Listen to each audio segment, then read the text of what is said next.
kulankani ay maanta isugu yimaadeen waxgaradka siyaasiyiinta haweenka dhalinyarada beesha carab Soomaali ayaa waxay cabasho kaga ahaayeen qaabka loo soo xulay xildhibaanka beesha carab Soomaali oo muddooyinkii u dambeeyay soo xulistiisa uu buuq ka taagnaa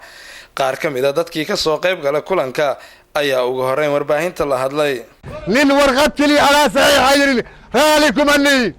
mana ogolaanayno kursigeeda waa xor annagaana masiirada annaga ka talnayno odageeni dhaqanka 135 ku jira jooga mas'uuliyiina jooga odayaal dhaqameed yaa joogan ma aha in dadka la afduuba ee shakhsi la jeclaysta la dhaho kaala carab kursiga nooga dhac waxaan leeyahay annaga haddaan nahay carab dad ma dulmino yaana la dulminin hal kursi aan leenahay halkii kursiga annagoo u dhan la rabaa in laga qaato ma qaad maayo ugaas Saalax Maxamed oo ah ugaaska beesha carab Soomaali ayaa asna kulanka ka hadlay runtii waxay noqotay waxna jibdarrahay noqotay wax la qaada karana ma ahin waana u taagannahay anigu waxaan u sheegaa runtii walaalkay muxuu ahay madaxweynaha Hirshabeelle anigu inaan leeyahay mas'uuliyadeeda kana mid ahay 135 oday waxaan kuu sheegaa oo mar labaad mar saddexaad mar shanaad waxaan kuu sheegaa kursigaanu maamulkiisa anigu inay madasha ii xil saartay ugu dambeyn ayaa kulanka waxaa ka hadlay ex xildhibaan Dayfullah iyo musharax Cabdikariim Cabdu Xaydar oo iyana sheegay in carab Soomaali loo madax banaaneeyo kursigooda ayaa haddana waxa maanta loogu yimid halkii kursi aan ku lahayn baarlamaanka Soomaaliyeed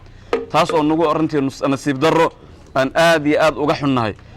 waxaan runtii u mahad celinaynaa dadkii ka hor tagay ama hor istaagay in dulmina lagu sameeyo halka kursi ee noo hari kaliya maanta in loogu yimaada intii ka qayb qaadatay dulmigaas inay hor joogsataan oo ugu horeeyo madaxweyne ku xigeenka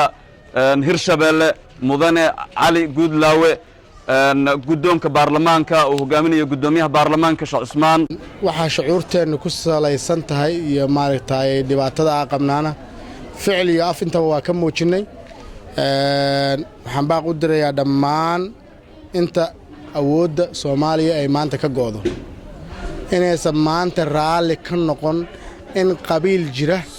dulan lagu sameeyo ayagoo taagan maalin cad kursigooda in la qaato haddii la rabo oo manaasibkii ay carab mari lahayd laga dulmootiyo oo odagii 135 nuugu jira la dhaafiyo oo odayaashii gobollada nuugu jiray oo ka wax qoray la dhaafiyo haddii la rabo waxa waaye dulan maalin cadana la dhacayo waay Ismaaciil Cabdulla Sabriye Universal TV Jawhar